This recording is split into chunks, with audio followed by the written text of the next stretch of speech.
Buenas noches, queridos hermanos, queridos amigos. Aquí estamos de nuevo, preparados ya para tener el estudio bíblico de hoy, lunes 30 de octubre. Estamos ya a puntito de terminar el mes de octubre. Y comenzamos noviembre, pues ya prontito.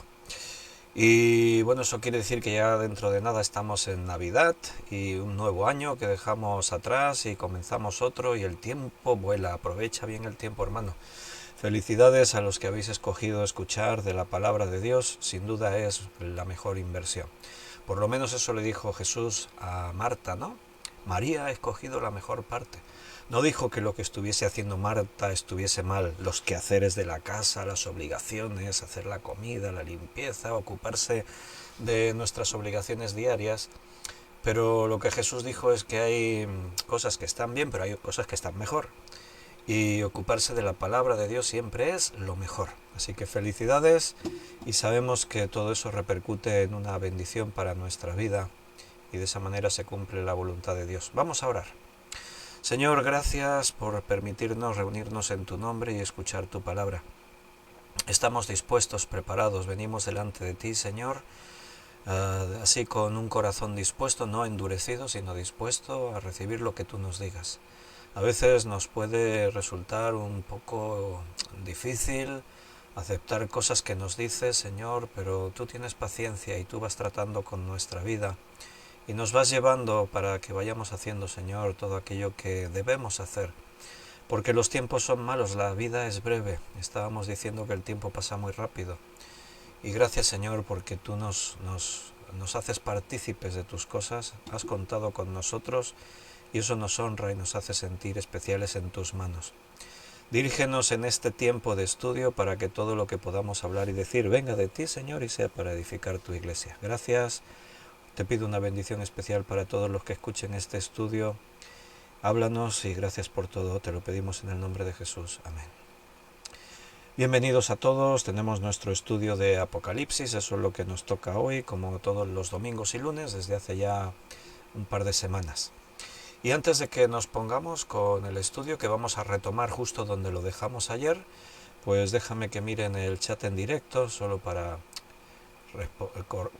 ser cortés con los hermanos que escribir mensajes y a mí me bendicen. Ahí está Miguel Torres, el primero en escribir hoy, lo tenemos en el número 1 del podium. Dios lo bendiga, amado Pastor Víctor y amados hermanos en Cristo. Qué bendición de escuchar la enseñanza de la palabra de Dios. Siga adelante, Pastor, que Dios está de su lado. Es una gran bendición escucharlo. Gran abrazo en la distancia. Gracias, Miguel. Dios nos puso ahí, ahí seguiremos. Como dice mi hermano Juan Antonio Monroy, con 90 y tantos años, 94, y le preguntan, ¿y tú cuándo te vas a jubilar? Él siempre dice, Dios me puso ahí, hasta que Dios no me quite, yo sigo. Pues eso, Dios nos ha puesto aquí y aquí seguimos. Y en segundo lugar, con medalla de plata, Isabel Silva, buenas noches, bendiciones. Y la de bronce se la lleva Dolores. Son los tres primeros en escribir hoy. No es una competencia, a ver quién escribe el primero, pero sí que se aprecia la puntualidad. Buenas noches, Dios derrame lluvia de bendiciones sobre su iglesia en el nombre de Jesucristo, amén y amén. Y Benito dice buenas noches a todos mis hermanos. Benito, estoy esperando unas fotitos por ahí tuyas, ¿vale? Acuérdate, cuando puedas. Juan Bermudo, que lo hemos tenido ahí con gripe, con fiebre, que se encontraba mal, pero se va encontrando un poco mejor. Me alegro mucho, Juan, de verte hoy por aquí. Dice Juan, buenas noches, mis queridos hermanos Víctor y todos, que la gracia y la paz de nuestro Señor Jesús estén en vuestros corazones. Y ahí está también Noemí, Rus, buenas noches, el Señor os bendiga. Ana Karina, buenas tardes, Pastor Víctor y hermanos, Dios los bendiga, un fuerte para todos, será un abrazo. Brenda, Casulá, nuestra hermana desde el otro extremo, allí bien lejos, desde California, nos dice buenos días por la tarde. Pues sí, para ella es buenos días. Para nosotros ya tarde noche, ya noche más. No sabía que habían cambiado la hora en España. Estamos 8 horas de diferencia ahora, claro. Aquí el sábado por la noche se cambió el horario. Por eso ya lo fui diciendo, anunciando. Y ahí está Rosario y Paco. Buenas noches a todos, muchas bendiciones. Beatriz dice... Buenas tardes, querido pastor y queridos hermanos. Dios los bendiga. Un abrazo, os amo en el Señor. Juan Vázquez. Buenas noches, mi querido Pastor Víctor y mis queridos hermanos. Un fuerte abrazo para todos. Dios los bendiga grandemente. Y Benito dice esta noche sin falta. Bueno, no te preocupes si puedes, no te meto presión.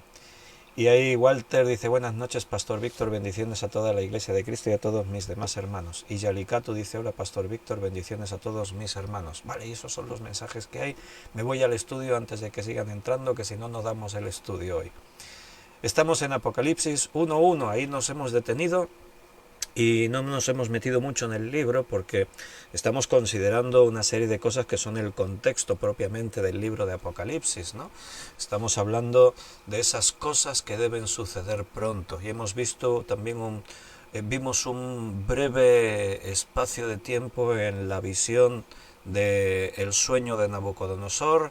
Y ayer estábamos hablando, y ahí retomamos, estábamos hablando de esas cosas que deben suceder pronto. Y una de esas cosas es la apostasía. Y ahí estábamos hablando ayer, retomamos ahí y seguimos avanzando un poquito más. Vamos a recordar que nos quedábamos ayer en el texto de Joel, el profeta Joel, capítulo 2. Habíamos leído versículo 28 al 32, porque una de las cosas que se viene diciendo, y se dice mucho, es que en estos últimos tiempos va a haber muchos avivamientos, va a haber un avivamiento, un gran avivamiento. Pero yo siempre digo, ¿y dónde dice eso la Biblia? A mí me encantaría que hubiese un gran avivamiento y muchos se salvasen, pero el Señor no nos engaña. Dios nos dice las cosas tal como son y cómo van a ocurrir. Él nos muestra la realidad, nunca nos ha engañado y no lo va a hacer. Y la Biblia, por el contrario, no dice grandes avivamientos en el tiempo del fin, sino al contrario. Enfriamiento por causa de la maldad, el amor de muchos se enfriará. Se habla de que en estos últimos tiempos muchos van a ser engañados por falsos profetas, apóstoles, maestros, pastores falsos que van a surgir ahí en la iglesia como lobos rapaces que no perdonarán al rebaño. Se habla de que por causa como en los días de Noé. ¿Cómo fue en los días de Noé? ¿Me lo puedes decir tú? ¿Cuántos se salvaron cuando se anunció el diluvio? Una familia. Noé y su familia, nada más, 8 personas. Entonces la Biblia nos habla de que son pocos los que van a estar ahí. Y anoche terminábamos leyendo eso. Leímos en Lucas 18:8, cuando dice que cuando Cristo vendrá, y el Señor planteó, cuando Cristo venga, hallará fe en la tierra. Y veíamos que en otras versiones dice, encontrará a alguien que todavía crea en Él. Y ahí estábamos ayer con este pensamiento que nos tiene que hacer reflexionar, hermanos. ¿Dónde estamos nosotros? Tenemos que tener claro que no somos unos apóstatas. Porque no me vale que me digas, no, yo voy a la iglesia, yo soy miembro de una iglesia. Hasta decir, yo soy el pastor. Mira, yo soy el primero que reflexiona sobre mi vida y pienso, ¿dónde estoy, Señor? Y le pido al Señor que me muestre dónde estoy. Como el salmista, cuando oraba, Señor, mira dentro de mí, Señor, examíname y ve si hay en mí camino de perversidad, porque yo soy consciente que me puedo engañar a mí mismo, soy consciente. Entonces, necesito depender del Señor y de lo que el Señor me muestre y me diga para saber que estoy seguro, no de confiar en mí mismo. Hace ya muchos años que aprendí que no puedo confiar en mí mismo para nada. Porque hoy te sientes súper seguro y mañana estás en el suelo. Y hoy crees que nadie puede contigo y vienes y tropiezas. Entonces yo ya no confío en mí mismo, confío en Dios. Porque yo puedo estar temblando y puedo ser muy débil, pero la roca que está debajo de mí, la cual es Cristo, esa es firme, es poderosa. Por eso puedo decir, todo lo puedo en Cristo, no en mí mismo. Así como se predica en algunas iglesias que posiblemente sean apóstatas, ¿no? Los que dicen, lo podemos todos y creemos, podremos conseguir, y lo centran todo en el yo puedo, yo... No, yo no puedo. Yo puedo, pero en Cristo. Es Cristo quien puede en mí. Entonces todo eso lo tenemos que tener claro. ¿En qué se basan los que dicen que vendrán avivamientos grandes y manifestaciones sobrenaturales? Bueno, en textos como Joel 2:28. Anoche conversando con mi hija Raquel también me comentaba, dice, sí, también puede ser que se basan en textos como cuando el Señor profetizó que en los postreros días sería predicado el Evangelio del Reino en toda la tierra. Es una de las señales también que nos muestran que estamos llegando al fin. Y algunos dicen eso, que como el Evangelio, la palabra de Dios va a ser predicada en toda la tierra, interpretan que es que se va a convertir mucha gente. Y bueno, yo le explicaba a ella, ahora os lo explico con vosotros, que sí, una señal es esa, que la palabra de Dios va a ser predicada en toda la tierra. Y hoy se está cumpliendo también esa profecía que indica que el fin ya está a las puertas. Así que todas las señales indican que estamos ya cercanos a los eventos finales que nos cuenta Apocalipsis, Pablo, los profetas, todo esto, ¿no? Pero el hecho que diga que va a ser predicado el Evangelio en toda la tierra no quiere decir que toda la tierra se convierta. Noé predicó como unos 120 años que iba a venir un diluvio y llamaba al arrepentimiento. Por eso Pedro menciona a Noé como pregonero de justicia, predicador de justicia. ¿Pero cuántos se convirtieron? Nadie, solo Noé y su familia, 8 personas. También hay, como escribió Miguel Torres, 8 personas, nadie más. Que esto es uno de los textos que a mí se me clavan en el corazón. De todos los millones que habías, nadie estuvo dispuesto a creer. Y entonces cuando Jesús dice en Mateo 24, como en los días de Noé, así será la venida del Hijo del Hombre. Entonces, hermanos, todos los textos que nos hablan de la venida de Jesús no habla de avivamientos. Tristemente, sí, claro. Pero tú estás con hermanos y están ahí diciendo, sí, porque viene un avivamiento, lo creemos. Y si tú tratas de decir así, te miran feo y te dicen, este no tiene fe. Hermanos, no es una cuestión de fe, es una cuestión de aceptar lo que dice la Biblia. A veces no nos gusta lo que dice la Biblia, pero es la palabra de Dios, lo tenemos que aceptar. ¿Crees que Dios no querría que venga un avivamiento? Pero Dios no va a obligar a nadie a que crea en Él. Nadie va a ser obligado a salvarse. Dios nos ha dado la potestad de escoger, de elegir. Y los hombres escogieron antes las tinieblas que a la luz. Amaron más las tinieblas que la luz. Entonces aquí en Joel 2:28 dice, y después de esto derramaré mi espíritu sobre toda carne y profetizarán vuestros hijos y vuestras hijas, y vuestros ancianos soñarán sueños y vuestros jóvenes verán visiones. Y también sobre los siervos y las siervas derramaré mi espíritu en aquellos días, y daré prodigios en el cielo y en la tierra, sangre y fuego y columnas de humo. El sol se convertirá en tinieblas y la luna en sangre, antes que venga el día grande y espantoso de Jehová. Y todo aquel que invocar el nombre de Jehová será salvo, porque en el monte de Sión y en Jerusalén habrá salvación, como ha dicho Jehová, y entre el remanente el cual él habrá llamado. ¿Qué pasa? Que a veces las profecías, como esta de Joel, condensan en pocos versículos un gran espacio de tiempo. Está hablando de lo que ocurrirá en los postreros tiempos, en los postreros días. Y yo os decía ayer que la Biblia dice que a partir de la venida de Cristo al mundo entramos en esa fase de los últimos días. Por eso Jesús decía que todas estas cosas sucederán pronto, en ese contexto de que estamos ya en los últimos tiempos. La venida de la Iglesia, Jesucristo y la constitución de la Iglesia fue el cumplimiento de todo lo que se profetizó durante miles de años en el Antiguo Testamento. Entonces, eso fue el cumplimiento. Quiere decir que entramos en ese último periodo de tiempo para el fin de este mundo, para el fin de los cielos y de la tierra y el comienzo de una nueva creación. Entonces, desde Jesús en adelante han pasado ya más de 2000 años desde el nacimiento de Jesús hasta nuestros días. Así que 2000 años es un tiempo clave, porque estaríamos hablando de que estamos empezando el 7º milenio, y tú sabes que el número 7 en la Biblia siempre habla de lo completo, de algo que ya se completó, algo que no se le añade a nada más. Entonces, por todos esos factores creemos que estamos cerca del fin. Pero aquí en este texto se condensan esos eventos de unos 2000 años o más de 2000 años, que comienzan con que el Espíritu Santo es derramado sobre toda carne. Y te hago énfasis en que entiendas el lenguaje profético. Porque cuando dice ahí, a ver, ¿cómo me lo explicas tú, hermano, que estáis aquí escuchando? A ver, todos los hermanos que están por aquí. Ahí ahora mismo veo que hay 22 dispositivos conectados, y en muchos dispositivos hay varias personas, en algunos casos familias, así que podría haber 80, 100 personas escuchando esto. Bueno, No todos quizás pueden escribir en el chat en directo, algunos sí. Si queréis interactuar, ya sabéis que no solo el saludo inicial, sino que podéis comentar durante el estudio. Así vosotros os metéis más y yo también soy bendecido por vuestra forma de interactuar ahí.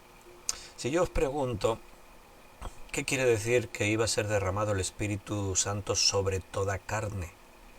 ¿Toda carne? ¿Toda? Ahora mismo hay más de 8.000 millones de habitantes en la Tierra.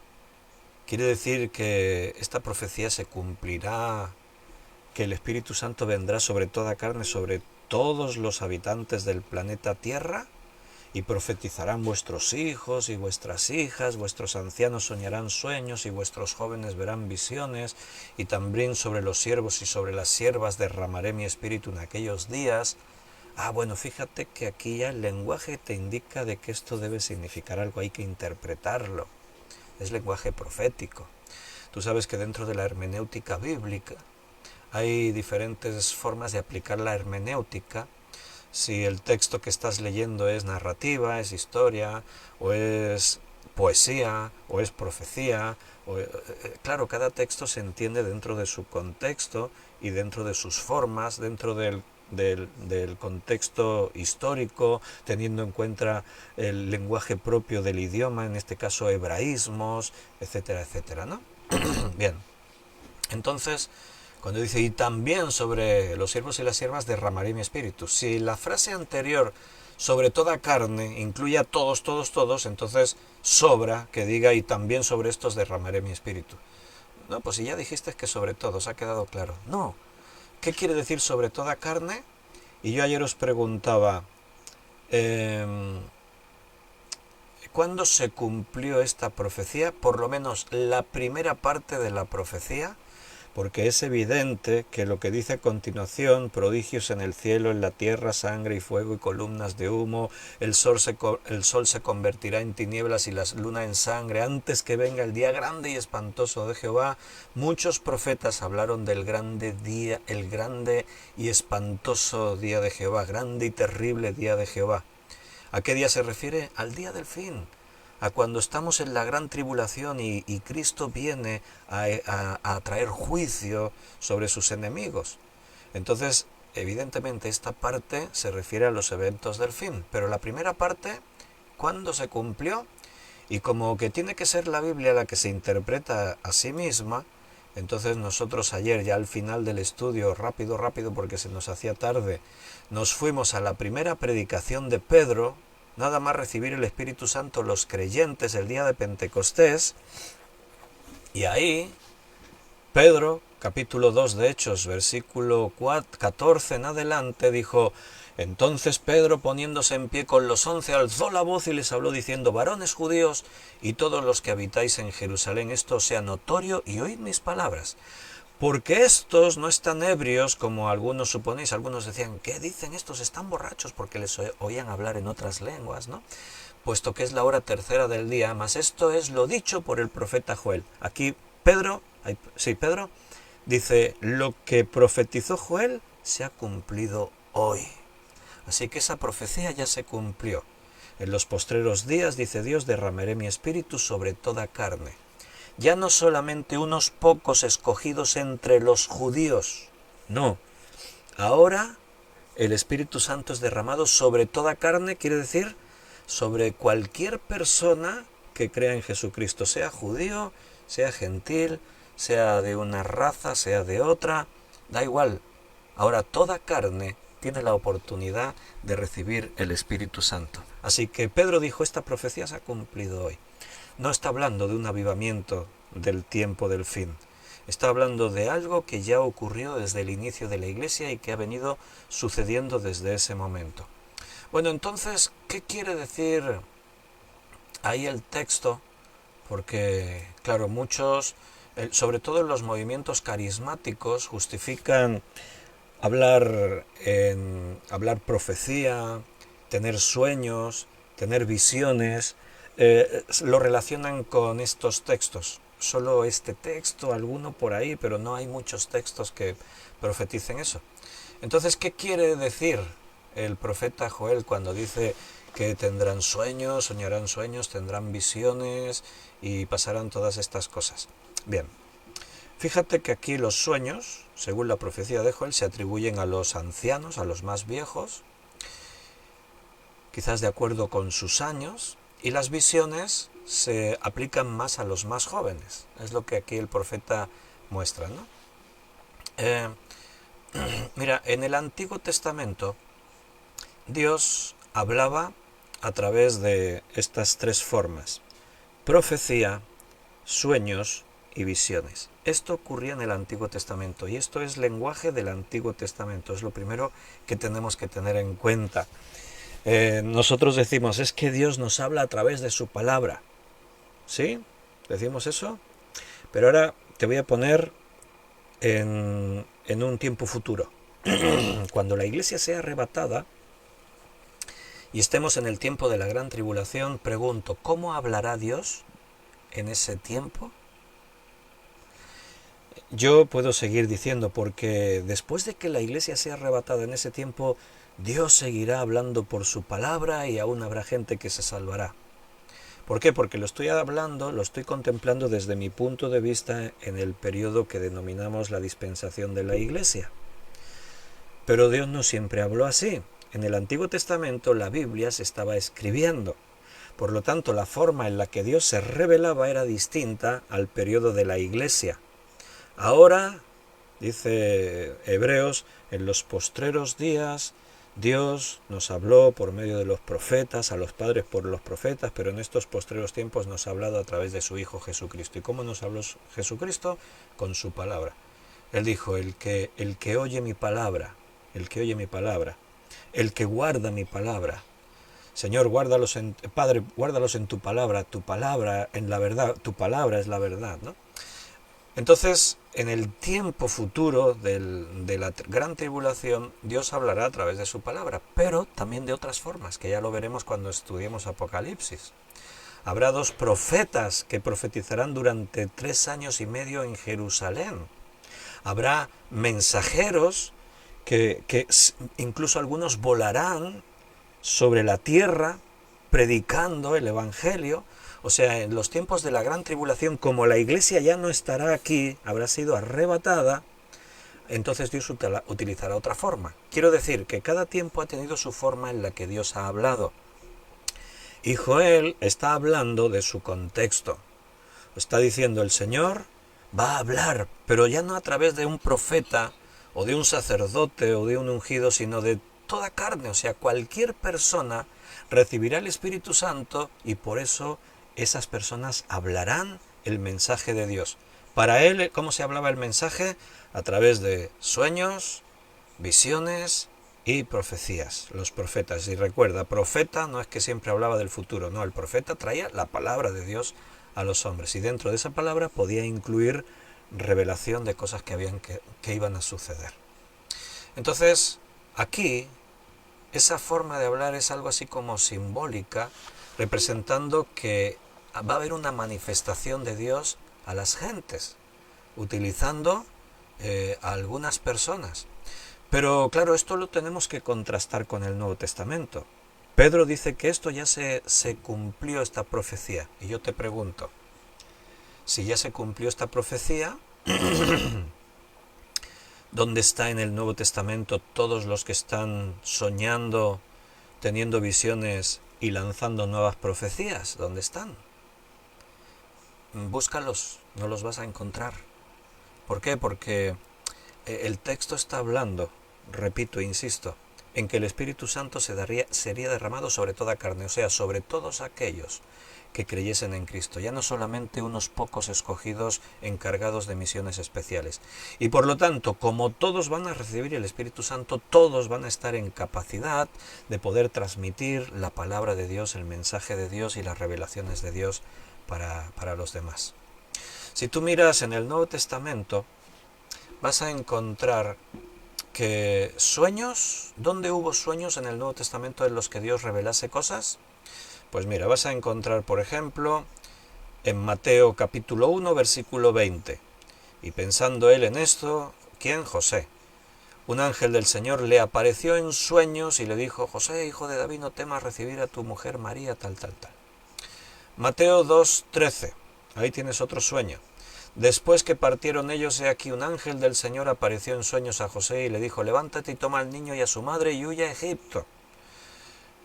Y para ver otro sueño en la Biblia, o que se hable de sueños en la Biblia, nos tendríamos que ir al final del Nuevo Testamento, al final de los Evangelios, Mateo 27:19.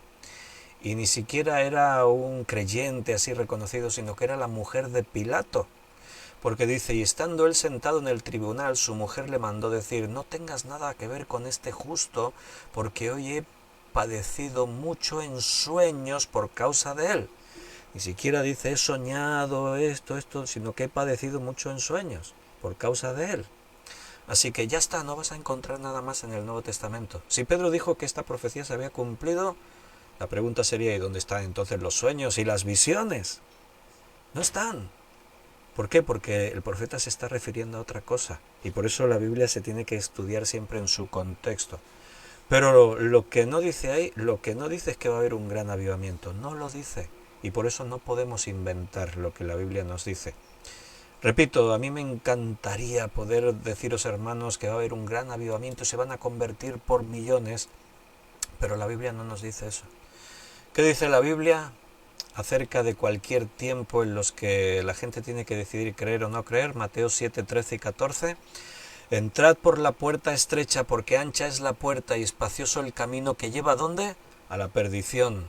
Y muchos son los que entran por ella, porque estrecha es la puerta y angosto el camino que lleva a la vida, y pocos son los que la hallan. O sea, ¿cuántas personas son los que se perderán para siempre?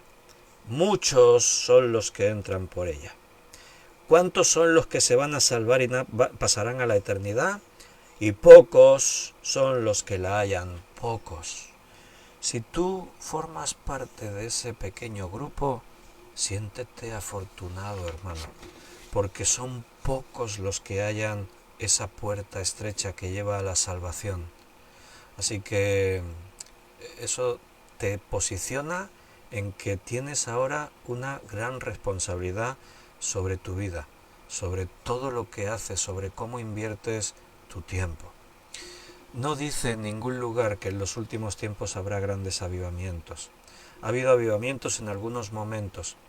Vamos a entrar en poco, ahora ya en pocos estudios, vamos a entrar en los 2 capítulos primeros de Apocalipsis, que es el mensaje a las 7 iglesias. Y ahí también ves exactamente lo mismo. Si las 7 iglesias, como entendemos, se refiere ya no solo a 7 iglesias que geográficamente existían en la zona de lo que hoy en día es Turquía, en esa época en la que Juan escribió, sino que además, como Apocalipsis es una revelación de mucho más que algo geográfico y en su momento en el tiempo, entendemos que el mensaje a las 7 iglesias, número 7, un día vamos a hablar de cábala judía, de numerología, de lo que significan los números, sobre todo en Apocalipsis. Entonces, si el 7 es lo completo, lo que abarca un tema completo, entendemos que las 7 iglesias representan a los 7 momentos distintos de la historia de la iglesia.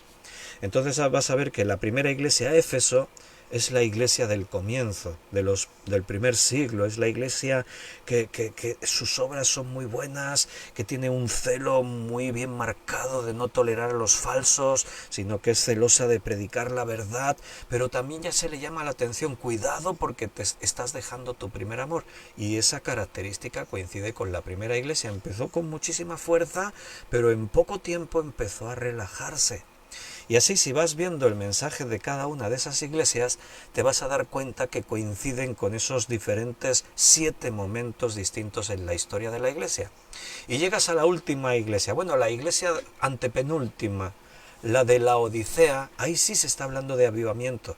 Ahí se está hablando de una iglesia que permanece fiel. No has negado mi palabra y has guardado mi nombre.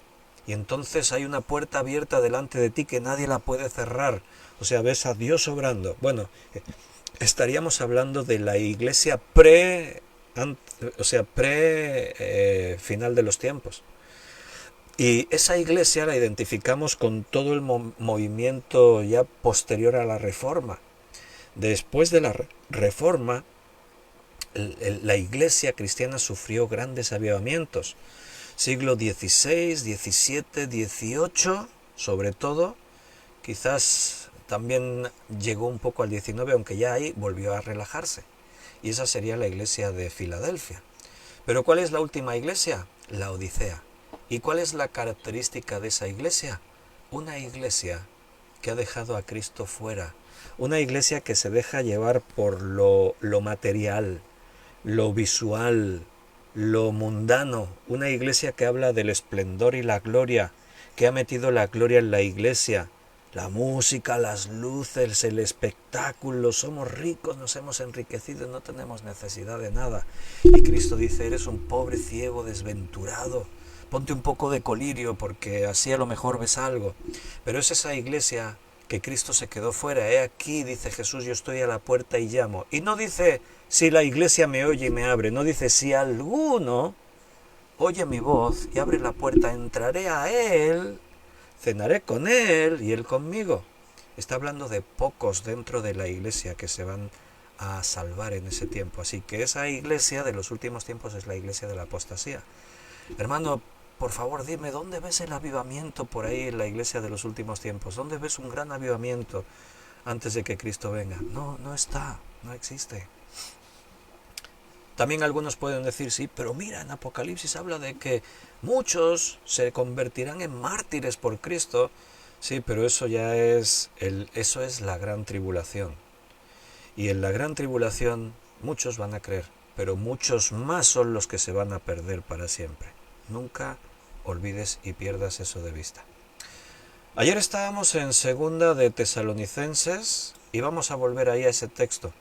Segunda de Tesalonicenses, capítulo 2, porque ahí se profetizó que antes de que Cristo venga, tiene que venir la apostasía. Vamos a recordar los primeros 4 versículos. Pero con respecto a la venida de nuestro Señor Jesucristo y a nuestra reunión con Él, os rogamos, hermanos, que no os dejéis mover fácilmente de vuestro modo de pensar, ni os conturbéis, ni por espíritu, ni por palabra, ni por carta como si fuera nuestra, en el sentido de que el día del Señor está cerca. Nadie os engañe en ninguna manera, porque no vendrá sin que antes venga la apostasía, y se manifieste el hombre de pecado, el hijo de perdición, el cual se opone y se levanta contra todo lo que se llama Dios, o es objeto de culto, tanto que se sienta en el templo de Dios como Dios haciéndose pasar por Dios. Bien, ahí muestra estas secuencias que tienen que ir cumpliéndose. O sea, antes de que nos reunamos con Cristo se tiene que manifestar la apostasía. A continuación, si interpretamos bien todos los textos, se produciría el arrebatamiento, que ahora voy a hablar un poquito más de eso. Y a continuación surge el gobierno del anticristo, la gran tribulación. La apostasía ya hemos explicado lo que es, salirse de la verdad.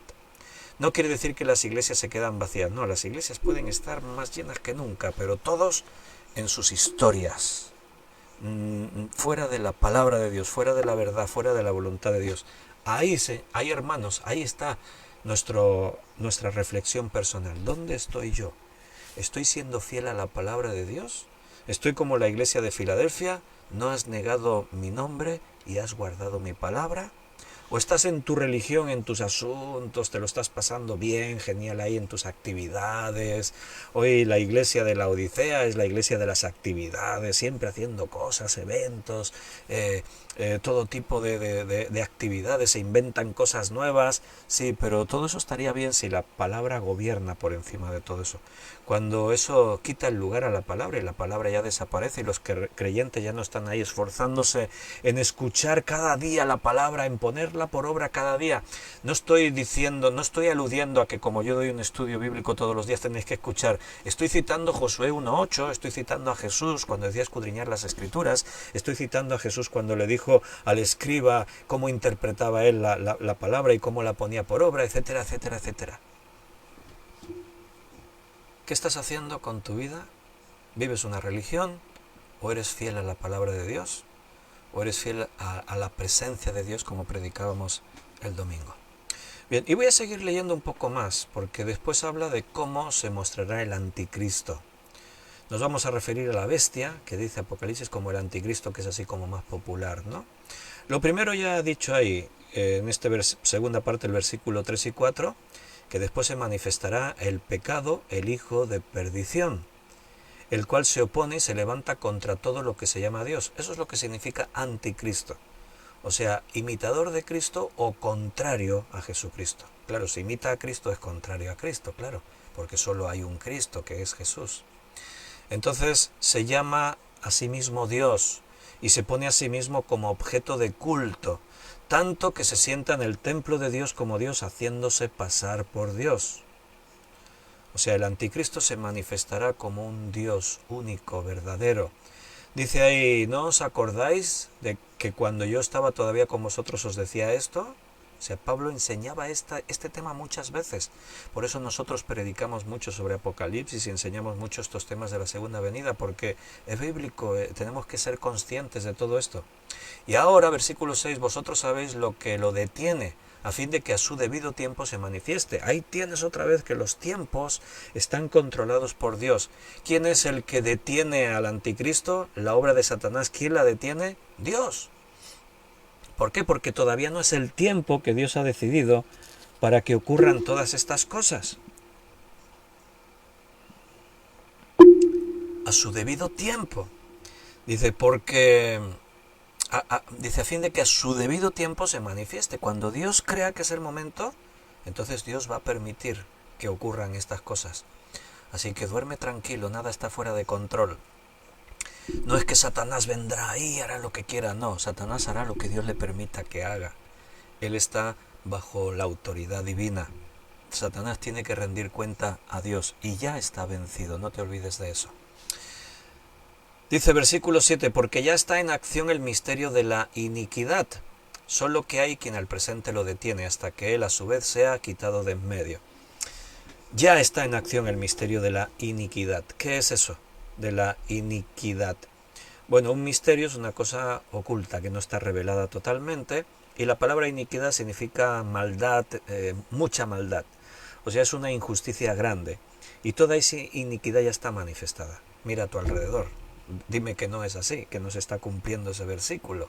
La maldad está en todas partes. Allí donde mires solo hay cosas malas y las injusticias cada vez son peores. Pero sigue diciendo ahí, que ahora ya está manifestada, pero está bajo control. Hay quien la detiene hasta que a su vez ya esto ya se ha quitado de en medio. O sea, ahora está reprimida, un día se manifestará y finalmente Dios la va a quitar de en medio. Satanás será destruido y toda la maldad será destruida. Y entonces se manifestará aquel inicuo. ¿Qué quiere decir inicuo? Literalmente en otras versiones lo pueden leer, habla de un sin ley, alguien que no acepta nada de lo que Dios ha dicho. O sea, alguien rebelde totalmente a Dios y por lo tanto lleno de maldad. ¿Quién es el inicuo? El anticristo. Dice, cuando se manifieste el anticristo, pero también te aclara, a quien el Señor matará con el espíritu de su boca y destruirá con el resplandor de su venida, cuyo inicuo, cuyo advenimiento es por obra de Satanás, con gran poder y señales y prodigios mentirosos. O sea, Satanás siempre imita a Dios. Él quería toda la gloria para él, por eso dijo, subiré hasta lo alto y seré semejante al Altísimo. Y Dios lo desechó de su presencia, lo arrojó de su presencia, y el orgullo hizo que ángeles se convirtieran en demonios. Y entonces Satanás, en su imitación de las cosas que son de Dios, él va a crear su propio Mesías, su Cristo, el anticristo. Y entonces dice que la venida, el advenimiento de este inicuo, del anticristo, es por obra de Satanás. Satanás va a hacer que este personaje surja en la escena mundial. Y lo hará con gran poder y señales y prodigios, pero fíjate que añade mentirosos. O sea, el mundo va a quedar maravillado ante la manifestación de un hombre que va a sobresalir por todos los demás hombres que hay en el mundo. Todo bajo engaño, ¿eh? O sea, Satanás no tiene el poder de hacer cosas como las que Cristo hizo, pero va a mostrar al mundo con engaño que este hombre es el Salvador del mundo. Por eso antes dijo que se llama a sí mismo Dios y se convierte a sí mismo en objeto de culto. El mundo, que en ese momento estará desesperado, porque la iglesia haya sido arrebatada, por las catástrofes del cambio climático, por el aumento de las pestes y las guerras y los terremotos, etcétera, etcétera, el mundo estará mirando, necesitamos un Salvador, alguien que nos solucione, y ahí aparece el anticristo. Engañando, sí, pero el mundo lo va a ver como su única esperanza. Y va a venir con demostración de poder y de señales prodigiosas. Todo esto lo vamos a hablar más en Apocalipsis, porque va a haber una especie de resurrección. Así como Cristo resucitó, el anticristo va a imitar una resurrección. Imagínate, ¿no?, que hay un hombre que muere, o parece que murió, a los ojos del mundo murió, y después de unos días resucita, después de 3 días como Cristo resucita y se muestra con poder y con señales y prodigios. ¿Qué hará el mundo? Postrarse ante sus pies, reconocerle como Dios verdadero. Bueno, seguirá habiendo unos pocos que se darán cuenta de todo esto, porque conocerán la Biblia. Por eso tenemos que seguir predicando la Biblia hasta que seamos arrebatados. Y muchos creerán y no se dejarán marcar con la marca del anticristo, sino que serán marcados en sus frentes con el sello de Dios. Ya vamos a ir hablando de todas esas cosas, de las marcas y de todo esto. Se presenta un largo camino de Apocalipsis, pero muy interesante, con muchos temas interesantes por ahí. Entonces, este se va a manifestar con señales y prodigios y poder, todo, pero todo mentira, ¿no? Hoy en día somos conscientes que el mundo en el que estamos tiene herramientas para engañarnos como no te puedes imaginar. Mira, ya hemos ido aprendiendo que no nos podemos creer todo lo que hay en Internet. ¿Verdad que habéis aprendido eso ya? Espero que sí. Porque de pronto tú te encuentras con vídeos, que estás viendo imágenes y estás oyendo sonidos y resulta que es un puro montaje, es todo falso. Pero alguien se tomó el tiempo para utilizar toda la tecnología y crear un vídeo falso. Pero tú, ¿cómo sabes que es falso? Bueno, porque a veces se nota. O sea, tú estás ahí escuchando eso, noticias, y a veces vienen disfrazadas de noticias de prensa y tal, y tú estás escuchando la noticia y dices, no, esto es mentira, esto es falso, es mentira. Internet está lleno de mentiras. Pero sabemos que son mentiras por el contenido, por lo que dicen, porque lo puedes contrastar con otras noticias y con la verdad, y entonces inmediatamente te das cuenta que eso es mentira. Estamos entrando en un nuevo momento tecnológicamente hablando. Estamos entrando en un momento distinto a causa de la inteligencia artificial, la IA. Se están abriendo nuevas puertas al engaño con la IA. Ahora la inteligencia artificial es capaz de elevar esos niveles de engaño a unas posiciones ya mucho más sofisticadas y mucho más complejas. Cada vez es más difícil identificar lo que es mentira y lo que es verdad. Llega un punto en el que, claro, la mentira atenta contra la verdad, porque muchos ya no quieren creer tampoco en lo que es verdadero, porque ya dicen todo es mentira. Ya no saben qué creer. Así que entramos en un tiempo muy complicado en cuanto a lo que es la verdad y la misión que tenemos de predicar la verdad. Entonces, sin duda que el anticristo va a hacer uso de todas esas herramientas para engañar al mundo con esas señales, prodigios y milagros. Si hoy en día empiezan a surgir por internet vídeos de un hombre ahí que se reclama ser el Mesías y tal, pero esos vídeos están editados por cuatro youtubers de estos que están ahí con recursos limitados y tal, de seguida que tú lo ves dices, esto es mentira. Pero si de pronto eso aparece en todos los medios informativos, estás viendo vídeos que tienen ahí una seriedad que no sé qué, la gente se lo va a creer. Además que es muy fácil crear ilusiones, lo que hoy en día se conoce como la magia, los ilusionistas. ¿Has visto? Hay un mago por ahí por internet, en el espectáculo, en el mundo de del ilusionismo, hay un mago, no sé cómo se llama, pero si te interesa, puedes buscarlo por internet si quieres verlo, ¿no? Pero hay un mago que se tomó así como un reto y como parte de su espectáculo, imitar milagros de Jesús. Entonces se tomó unos cuantos milagros de Jesús para imitarlos. Por ejemplo, hay uno, y lo puedes ver, ahí están los vídeos por internet, que está ahí en una piscina de estas grandes, y entonces ahí está todo el público y tal, y entonces está el mago, y entonces el mago caminó por el agua, cruzó la piscina caminando. En otro vídeo imitó la ascensión de Jesús al cielo. Estaba ahí y de pronto fue ascendido para arriba y se fue ahí para las nubes. Entonces, la gente está viendo todo eso, pero no creen que ese tipo sea Cristo, que es un Mesías, ¿no? ¿Por qué? Porque él no lo dice, él se muestra como un ilusionista. Entonces todos los que ven eso no dicen, ¡hala, qué milagro! No, dicen, oye, qué truco más bueno, ¿cómo lo ha hecho? En eso se basa la magia de estos ilusionistas, en hacer trucos que la gente no sepa cómo se hicieron y queden así asombrados. En eso se basa, ¿no? Pero tú sabes que es un ilusionista y por lo tanto que hay truco, lo que pasa es que no sabes cómo lo hizo, ¿verdad? Entonces ahí queda todo eso. Y algunos de estos son sorprendentes y uno se queda realmente pensando, ¿cómo lo ha podido hacer esto? Pero juegan con diferentes herramientas y una de ellas es precisamente con nuestra propia mente, porque está demostrado que a veces se nos puede hacer ver cosas que no son reales o se nos puede hacer que dejemos de ver cosas que son reales. Había una serie que a mí me gustaba de National Geographic que hablaban eh,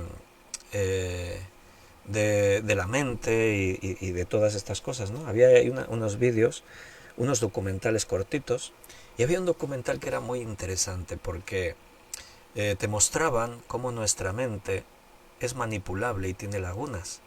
Y entonces decían, mira, ahora tienes que concentrarte porque en pantalla van a empezar a salir jugadores de básquet botando pelotas y van a salir unos con unas camisetas de un color y otros con las camisetas de otro color. Tú tienes que contar cuántos salen de la camiseta tal. Y de pronto empezaban ahí a salir en la pantalla. Unos se iban y venían otros y se cruzaban y se marchaban. Y tú estabas concentrado contando los jugadores que salían del color de esa camiseta. Y botando la pelota. Y tú ibas contando. Y al terminar el vídeo preguntaban, ¿cuántos jugadores han salido con esa camiseta? Y tú que crees que tienes la respuesta dices, 18. Y entonces te preguntaba el que llevaba el documental, ¿y has visto al pato? Y tú dices, ¿qué pato? ¿Y has visto al oso? ¿Cómo que al oso? ¿Qué oso? Y entonces te decía, vamos a volver a poner el vídeo, el mismo que has visto antes, pero ahora no cuentes camisetas, ahora mira todo lo que ocurre en escena. Y de pronto sale exactamente lo mismo que antes, ahí botando la pelota de un color y de otro, y de pronto en medio de los jugadores aparece un tipo disfrazado de pato y otro por allí de oso. No sé si digo bien los animales, pero era eso. Y tú dices, ¡hala! Antes no lo vi. ¿Por qué? Porque tu, tu atención estaba fijada solo en un detalle. O sea que pasan cosas delante de tus ojos y ni te enteras. Y los ilusionistas juegan con eso, con las lagunas mentales que tenemos, con hacernos ver cosas que no vemos, etcétera, etcétera. Cuando te revelan trucos de sus números de magia, dices, ¡hala! Y era así tan fácil y yo no lo vi. Pero si no te lo revelan, no lo sabes. Te estoy contando esto para que entendamos eso que dice ahí, que Satanás se mostrará con poder, señales y prodigios mentirosos y con todo engaño de iniquidad para los que se pierden. O sea, los que crean no van a ser engañados. Para los que se pierden por cuanto no recibieron el amor de la verdad para ser salvos. Y la Biblia dice que el que no es salvo está ciego, y ahí se cumple lo que yo te estaba ilustrando. No pueden ver, ¿por qué? Porque su atención está fijada en otras cosas, en las cosas del pecado y del mundo, y no pueden entender las cosas de Dios. Espero que tú que me estás escuchando conozcas la verdad, porque la verdad te hace libre. Belén decía, tratarán de engañar aún a los santos, dice eso la palabra, sí, claro.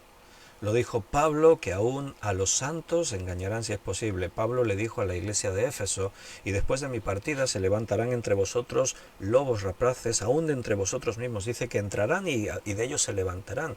Dice, y engañarán aún si pueden al rebaño, a las ovejas. Por eso la Biblia nos hace llamados a velar, ser sobrios, estar atentos, firmes en la palabra, porque como he dicho, si conoces la verdad, no serás removido de ella. También Belén escribió ahí, de los medios no te puedes fiar, todos son propiedad de unas pocas empresas millonarias con intereses poco honestos.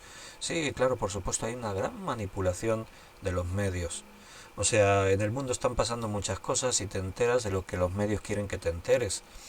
Lo pusimos, por ejemplo, hace poco, ¿no? Ahora, cuando una noticia es novedosa, todo el mundo habla de ella. Cuando ya se pasa de moda, ya no se habla. ¿De la guerra de Ucrania oyes hablar mucho? No, pero sigue, ¿eh? No se ha terminado. La guerra Israel-Palestina, se está hablando bastante, pero todo acusaciones contra Israel son los malos y los buenos son los palestinos.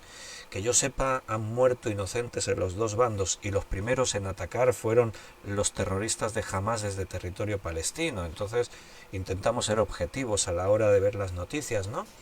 Pero evidentemente se nos habla de lo que nos interesa. ¿Cuánto se informó de los ataques contra cristianos en Afganistán? Todavía están pasando cosas allí. ¿Cuánto? Casi nada. Porque eso no interesa mucho. Explicar que hay cristianos sufriendo en el mundo. Los medios nos manipulan. Y así va la sociedad, ¿no? Bailan al ritmo de la música que marcan los poderosos. Bien. Dice en el versículo, a fin de que sean condenados todos los que no creyeron a la verdad, sino que se complacieron en la injusticia. Esa es la diferencia, no hay más. La humanidad se divide en dos grupos, los que creen la verdad y los que se complacen en la injusticia. No hay otra cosa. Bien, ya que estamos aquí, déjame que los últimos 5 o 6 minutos que nos quedan, hablemos del arrebatamiento. ¿Por qué digo eso? Porque justo hoy me hacían un comentario por Facebook, me citaron y por lo tanto vi esa historia de alguien que estaba ahí hablando diciendo que el rapto, el arrebatamiento no existe, no va a ocurrir, decían. Hay un sector dentro de la iglesia que dicen así, que no va a haber un rapto o un arrebatamiento. Eso no existe, dicen. No está en la Biblia, dicen. Vaya, y yo digo entonces, los textos que hablan de eso, entonces, ¿qué hacemos con ellos, no? Vale, déjame que maticemos. Cuando dicen que el rapto no va a ocurrir o el arrebatamiento, de hecho, hay un matiz detrás de eso. No es que están negando que un día estaremos con Cristo, sino lo que están diciendo es que no habrá un arrebatamiento o un rapto secreto. O sea, eso que hemos explicado muchas veces de que de pronto, si Cristo nos llama en este momento, yo desapareceré de aquí, yo sé que me voy con Cristo. Entonces aquí la cámara va a seguir emitiendo en directo, pues no sé, hasta que, como está enchufada la toma de la electricidad, esto se puede quedar aquí no sé cuánto tiempo, hasta indefinido. Pero yo ya no estaré aquí, esta emisión nadie la pararía. Entonces a eso se refiere, no va a ser un rapto que ocurrirá así en secreto y de pronto en un instante, sino que mezclan dos conceptos. La Biblia dice que cuando Cristo venga todo ojo lo verá, no hará nada en oculto, en secreto. No, yo entiendo que están mezclando dos cosas. El arrebatamiento no es la segunda venida de Cristo. Y es evidente, entre otras cosas, porque cuando Cristo venga, hay una descripción de que toda la iglesia, todos los santos vienen con Él. Todos esos vestidos con vestiduras blancas que están cantando y adorando ahí en Apocalipsis 4, 5, diciendo, porque tú con tu sangre nos has redimido. Algunos dicen, es que esos son ángeles. No, los ángeles nunca han sido redimidos con la sangre de Cristo. Los que se perdieron, se perdieron. Los únicos redimidos son los que vivimos en la tierra, los hombres. Además, allí lo dice, tú nos has salvado, nos has rescatado de todo pueblo, lengua, nación. O sea, está hablando de la iglesia que ha sido arrebatada. Entonces mezclan dos conceptos y por eso falta ahí conocimiento, falta madurez bíblica. ¿Y qué haríamos con los textos que hablan del rapto, del arrebatamiento? Bueno, vamos a ir otra vez a Primera de Tesalonicenses, que es donde también ayer yo os leí unos versículos. Capítulo 4, Primera Tesalonicenses 4, 13 al 18. Tampoco queremos, hermanos, que ignoréis acerca de los que duermen, para que no os entristezcáis con los otros que no tienen esperanza. Porque si creemos que Jesús murió y resucitó, así también traerá Dios con Jesús a los que durmieron en él. Por lo cual os decimos esto en palabra del Señor. Nosotros, los que vivimos, que habremos quedado hasta la venida del Señor, no precederemos a los que durmieron. Porque el Señor mismo, con voz de mando, con voz de arcángel y con trompeta de Dios, descenderá del cielo, y los muertos en Cristo resucitarán primero. Luego nosotros, los que vivimos, los que hayamos quedado, seremos arrebatados juntamente con ellos en las nubes para recibir al Señor en el aire, y así estaremos siempre con el Señor. Por tanto, alentaos los unos a los otros con estas palabras. Para interpretar correctamente el tema del arrebatamiento, tienes que ser bíblico y tomar todo lo que dice la Biblia, no una parte sí y otra no. Pregunto, hermanos que me estáis escuchando, ¿dónde se produce el encuentro con Cristo? ¿En la tierra o en el cielo?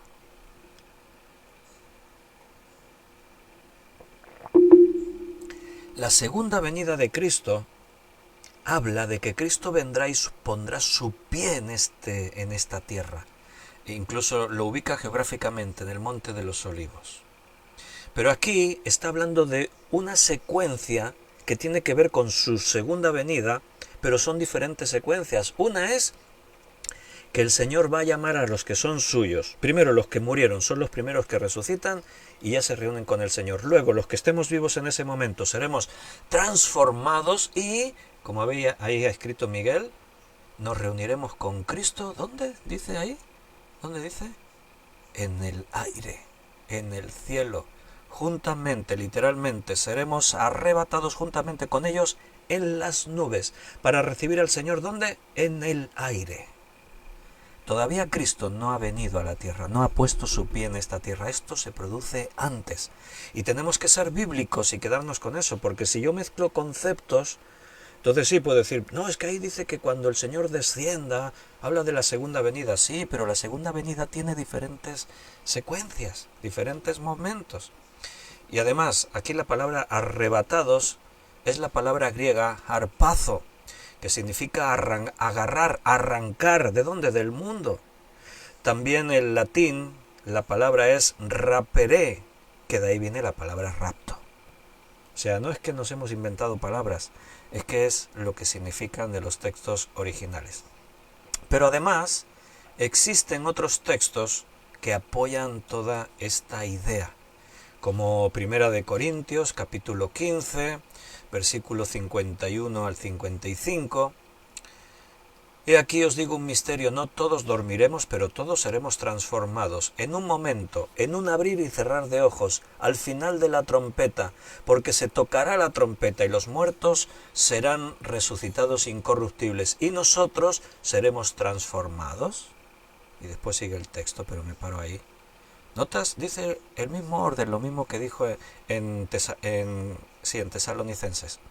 Y tengo más textos, pero solo te puedo leer uno porque ya vamos a terminar. Mira lo que dice en Mateo 24, que tú sabes que Mateo 24 es la descripción de las señales del fin de los tiempos.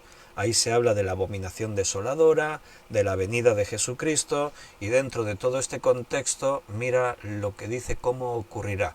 Cuando dice el día y la hora nadie lo sabe, versículo 36, Mateo 24, 36. El día y la hora nadie lo sabe, ni aun los ángeles de los cielos, sino solo mi Padre. Mas como en los días de Noé, así será la venida del hombre. Porque como en los días antes del diluvio estaban comiendo y bebiendo, casándose y dándose en casamiento hasta el día en el que Noé entró en el arca, y no entendieron hasta que vino el diluvio y se los llevó a todos, así será también la venida del Hijo del Hombre. Entonces, escucha bien lo que dice ahí. Entonces dos estarán en el campo, el uno será tomado, el otro será dejado. Dos mujeres estarán muriendo en un molino, la una será tomada, la otra será dejada. Velad pues, porque no sabéis a qué hora ha de venir vuestro Señor. Pues sabed esto, que si el padre de familia supiese a qué hora el ladrón va a venir, velaría y no le dejaría minar su casa. Y a partir de ahí sigue insistiendo en este detalle, tenéis que estar preparados. Y el capítulo 25 versículo 1 al 13, sigue insistiendo lo mismo, la parábola de las 10 vírgenes. Hermanos creyentes, estad velando, tienes que saber que tienes el Espíritu Santo para que cuando el esposo venga no se te cierre la puerta y te quedes fuera. El arrebatamiento es bíblico. La pregunta sería, ¿cuándo ocurrirá? Y el día y la hora no la sabemos. Pero vamos a hablar de eso más el próximo día. Hoy terminamos ya en este capítulo. Lo dejamos todo en el aire, en suspense. El próximo día, domingo que viene será, hablaremos más de estas cosas. ¿Os parece, queridos hermanos? Muy bien, porque mañana Dios nos quiere hablar de otras cosas, otros temas. Volvemos a primera carta de Juan y estaremos en nuestra local de reuniones, 8 de la tarde hora española, en directo por internet, Facebook y YouTube. Si podéis venir en persona, 7:30, tenemos un ratito de alabanza y después en el estudio. Y bueno, hermanos de otros países que no habéis cambiado el horario como en Europa, en España, pues tened siempre en cuenta el horario. Brenda nos dijo que con California son 8 horas menos. Con Perú, no sé, creo que son 7, puede ser. Con Perú son 7 horas menos, creo. Bueno, en cualquier caso, pues vosotros ya sabéis, ¿verdad? Me despido, un abrazo muy fuerte a cada uno, que el Señor os guarde. Yo os espero ver mañana en persona si podéis, y si no, pues en internet. Y os amo en el Señor y mañana nos vemos. Un abrazo, hasta mañana.